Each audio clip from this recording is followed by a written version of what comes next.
برادران اسلام، اللہ کی توفیق سے الحمدللہ چند دنوں سے سیرت نبی پاک صلی اللہ علیہ وسلم کے بارے میں ذکر ہو رہا ہے۔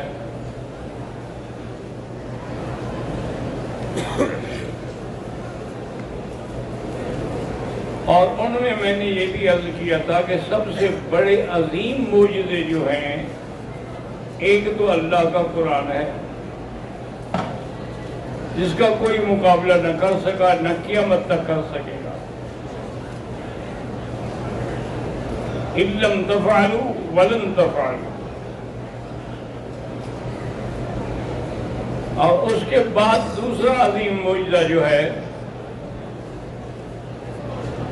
وہ شق صدر ہے۔ یاد رکھیں، ایک ہے شرح صدر۔ شرح صدر کا معنی ہوتا ہے کہ اللہ تبارک و تعالیٰ دل و دماغ کھول دے۔ ایک ہے شق صدر کے باقاعدہ آپریشن کیا جائے، کاٹا جائے۔ شق صدر جو ہے اس کے بارے میں علماء نے لکھا ہے کہ تقریباً کوئی 5 دفعہ ہوا ہے۔ ہم جو ذکر کر رہے ہیں یہ معراج پر جانے سے پہلے کا ہے۔ حضور صلی اللہ علیہ وسلم حتیم میں تھے کہ جبرائیل اور میکائیل آئے، انہوں نے حضور کو اٹھایا اور بیر زمزم پہ لے گئے۔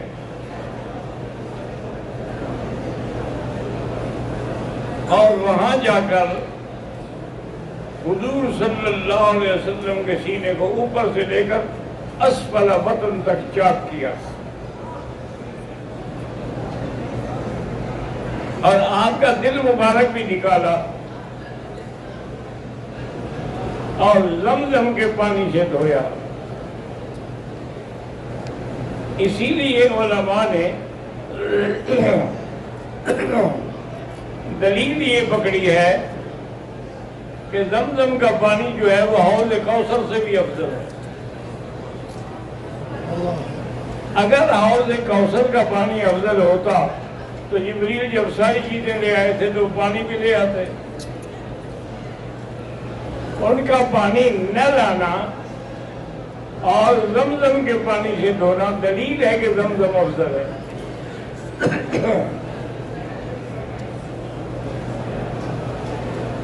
اور بعض علماء کرام نے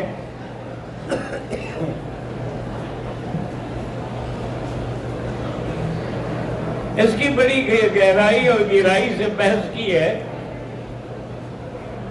کہ بھی حوض کوثر کا پانی جو ہے وہ تو اللہ کے حکم سے ہو گیا، وہ تو کن سے پیدا ہوا نا، لیکن زمزم جو ہے یہاں پر حضرت اسماعیل کے پاؤں لگے ہیں۔ جب وہ پیاس سے تڑپ رہے تھے تو اسی جگہ پاؤں مار رہے تھے، اور جبریل نے پر مارا ہے اللہ کے حکم سے۔ تو پیغمبر کے پاؤں ہیں، جبریل کا پر ہے اور حکم خدا ہے، کیونکہ جبرائیل پر خود تو نہیں مار سکتے جب تک اللہ حکم نہ دے۔ پھر یہ پانی کا چشمہ نکلا۔ والدہ آپ کی ام اسماعیل جو تھی وہ صفا والی اس جاب کے میں دوڑ رہی تھی، ڈھونڈ رہی تھی کہ کہیں سے بھی پانی نظر آ جائے۔ اسی لیے آپ نے دیکھا ہے نا جی کہ میلین اخضرین، یہ جو سب ستون ہے ان کے درمیان میں آدمی کو تیز چلنا چاہیے۔ وجہ کیا ہے کہ جب بیوی یہاں آتی تھی نا تو حضرت اسماعیل نظر نہیں آتے تھے، تو آپ تیز تیز چلتی تھی۔ پھر جب اونچی چڑھائی بھی آتی تھی پھر دیکھ لیتی تھی، پھر آرام سے چلنا شروع کر دیتی تھی۔ یہ شان ہے پیغمبروں کا اور ازواج مطہرات کا کہ اللہ نے ان کے عمل کو قیامت تک کے لیے سنت بنا دیا۔ آواز آئی کہ ام اسماعیل نہ گھبرائیں، اسماعیل کو پانی مل گیا ہے۔ حیران ہو گئے کہ آواز کہاں سے آ رہی۔ واپس آئیں، دیکھا کہ وہ پاؤں آ رہے ہیں اور پانی نکل رہا ہے۔ تو بی بی نے پتھر اکٹھے کیے اور رکھنے شروع کیے، زم زم، ٹھہر جا ٹھہر جا ٹھہر جا۔ زمزم کا معنی ہے ٹھہر جا۔ اسی لیے حضور فرماتے تھے رحم اللہ ام اسماعیل، اللہ حضرت اسماعیل کی اماں پہ رحمت کرے، اگر وہ نہ روکتی تو یہ پوری دنیا میں چشمہ چڑھ جاتا۔ لیکن حکمت یہی تھی کہ کعبہ یہاں ہے، حجر اسود یہاں ہے، مقام ابراہیم یہاں ہے، تو زمزم بھی یہاں ہے، تمہارے پاس نہیں آئے گا۔ ہر چیز کے پاس تم آؤ گے۔ تو اس لیے علماء نے کہا کہ زمزم کا پانی جو ہے وہ افضل ہے حوض کوثر کے پانی سے۔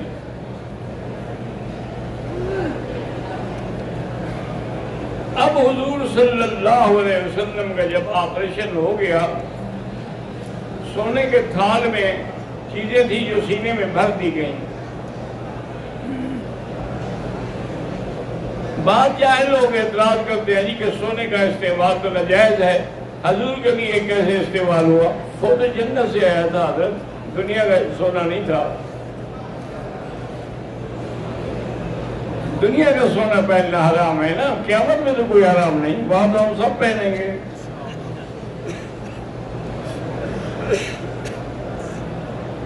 چاندی کے بھی اور سونے کے بھی اور موتیوں کے بھی کنگن پہنیں گے، مرد بھی پہنیں گے۔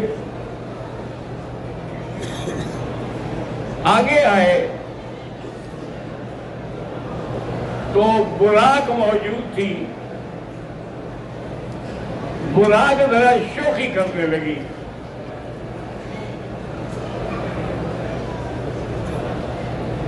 تو حضرت جبرائیل علیہ السلام نے مخاطب ہو کے فرمایا کہ براق میں پتا ہے کہ آج تجھ پہ کون سوار ہونے والا ہے؟ جو افضل الانبیاء ہے اور امام الانبیاء ہے، تم شوخی کر رہی ہو۔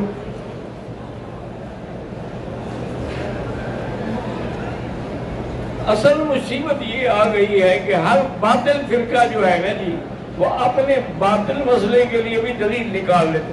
وہ کہتے ہیں جی حضور کو دیکھ کے دھمال کھیل رہی تھی، جیسے ہم قبروں پہ دھمال کھیلتے ہیں۔ اگر اس کا دھمال کھیلنا اچھا ہوتا تو پھر تو جبریل نہ ڈانٹتے نا۔ تو اگر دھمال اچھا ہے تو پھر تو ٹھیک ہے، نہیں ہے تو پھر اس کو ڈانٹنا چاہیے۔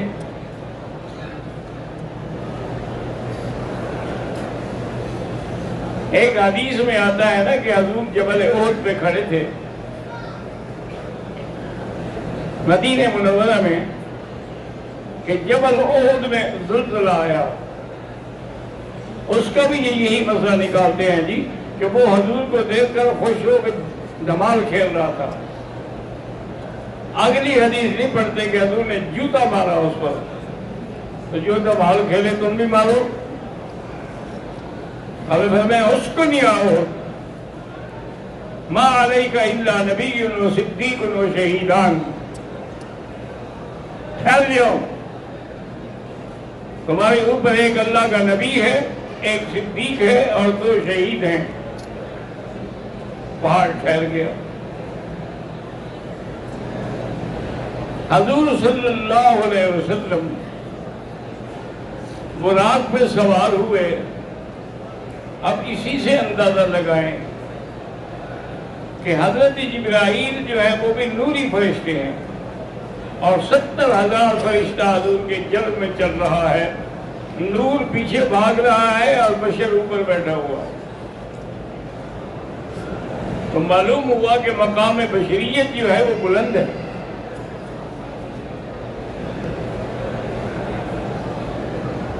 یہ کہتے ہیں جی نہیں، وہ اللہ کے نور کا ٹکڑا ہے۔ اگر اللہ بھی ٹکڑے ہو جائے تو پھر خدا کیا ہوا؟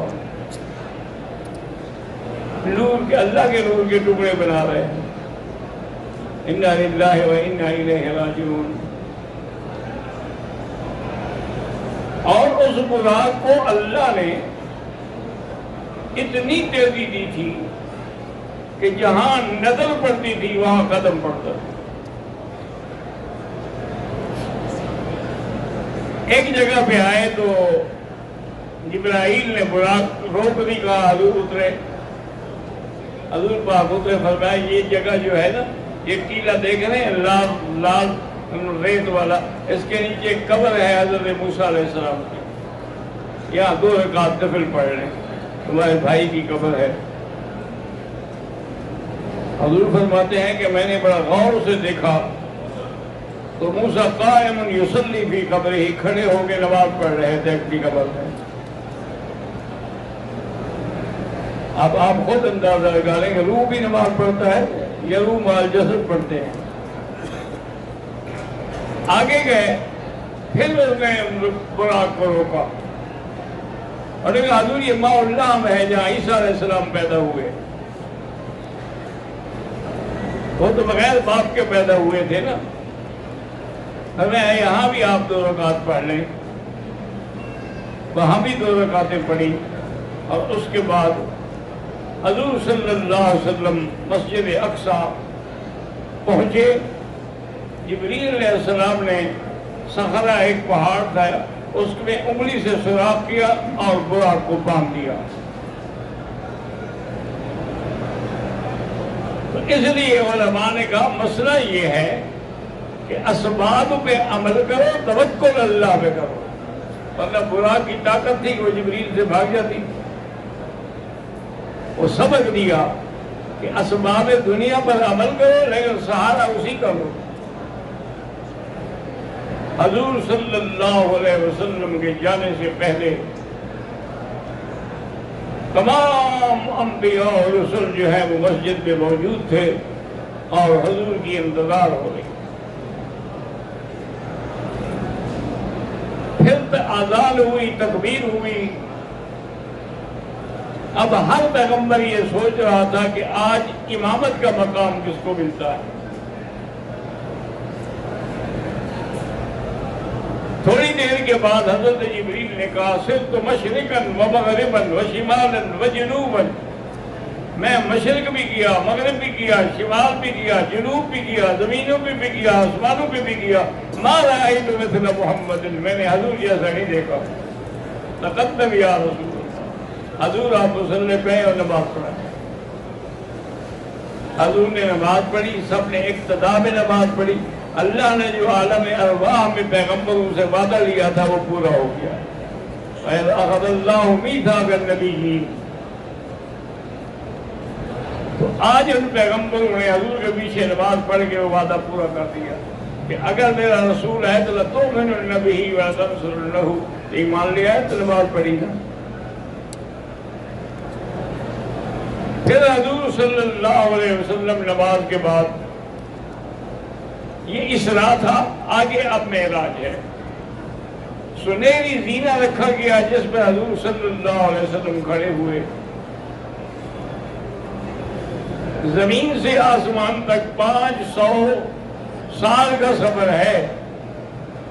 ہم حیران ہوتے تھے جب پڑھتے تھے کہ بھی اتنی تو کیسے آپ سیڑھیوں سے تشریف لے گئے ہوں گے. لیکن اب دیکھا نا یہاں آنے کے بعد کہ ایکسیلیٹر پہ کھڑے ہو جاؤ خود بخود چلا جائے گا، لفٹ میں کھڑے ہو جاؤ خود بخود چلی جائے گی. شکاگو میں 120 منزلہ بلڈنگ ہے، میں نے خود دیکھی ہے. وہاں گئے، آپ اندر کھڑے ہو 3 منٹ میں وہ لفٹ ایسے چلتی ہے جیسے کوئی راکٹ جا رہا. تو اگر یہ بندوق ہی بنائی ہوئی اتنا تیز ہے تو اللہ کی سیڑھی کیسے تیز نہ ہوگی. پہلے آسمان پہ گئے تو انبیاء موجود ہیں. حضرت آدم مرحباً بالنبی الصالح والابن الصالح. اسی طرح حضرت تمام پیغمبر ہر آسمان پہ موجود ہیں. چھٹے آسمان پہ حضرت موسیٰ علیہ السلام ہیں اور 7ویں آسمان پہ جد الانبیاء حضرت ابراہیم خلیل اللہ. حضور پھر آگے گئے، آپ سدرۃ المنتہا پہ پہنچے. سدرۃ المنتہا کو منتہا اس لیے کہتے ہیں کہ نیچے جو اعمال کی رپورٹ جاتی ہے وہی جمع ہوتی ہے اور اوپر سے جو حکم آتا ہے وہ بھی وہی جمع ہوتا ہے. تو جبریل نے کہا حضور اب میری تو حد ہو گئی، میں آگے نہیں جا سکتا. لیکن آپ نے تو جانا ہے۔ حضور صلی اللہ علیہ وسلم پر سدرہ سے بھی آگے گئے، رف آیا، شریفت اقلام تک پہنچے۔ اس کے بعد حضور اللہ کے دربار میں گئے، عرش معلیٰ کے قریب گئے، اللہ سے ہم کلام ہوئے، اور حضور نے 3 تحفے پیش کیے اللہ کی دربار میں۔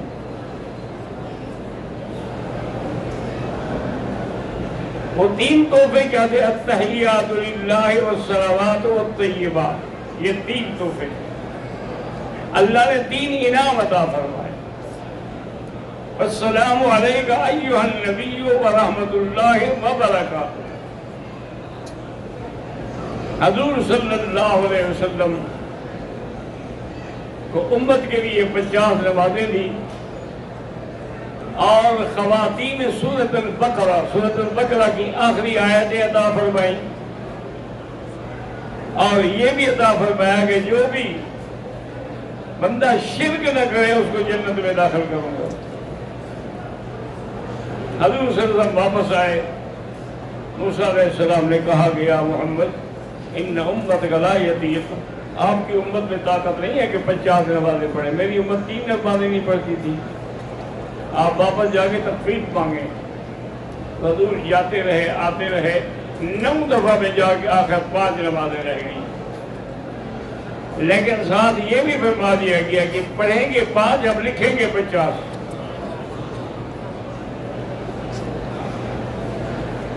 کیونکہ اللہ کا فیصلہ کبھی نہیں بدلتا، لا تبدیل لکلمات اللہ۔ حضور صلی اللہ علیہ وسلم واپس مکے میں آئے، اور اللہ کی شان دیکھے نا جی کہ پوری رات بھی نہیں گزری، کیونکہ قرآن میں یہی ہے نا، اسریٰ بعبدہ لیلا، یہ تنوین ہے، والتنوین یفید القلہ، تنوین قلت کا فائدہ بھی دیتی ہے جیسے کثرت کا فائدہ دیتی ہے۔ پوری رات نہیں گزری، صبح کو حضور پاک نے معراج کا واقعہ سنایا، کافروں نے تو شور کر دیا، انہوں نے کہا یہ ممکن ہے کہ رات کا کچھ حصہ گزرے آدمی آسمانوں سے اور سدرۃ المنتہا سے ہو کے آ جائے؟ انہوں نے کہا جی ہم نہیں مانتے، البتہ ہمارا ایک مطالبہ ہے، وہ یہ ہے کہ ہم نے آسمان اور سدرہ تو نہیں دیکھا، لیکن بیت المقدس کو ہم نے دیکھا ہے، آپ ہمیں بتائیں کہ اس کے کتنے دروازے ہیں، اس کی کتنا کڑیاں ہیں؟ اسے فرمایا میں کڑیاں گننے گیا تھا، دروازے دیکھنے گیا تھا۔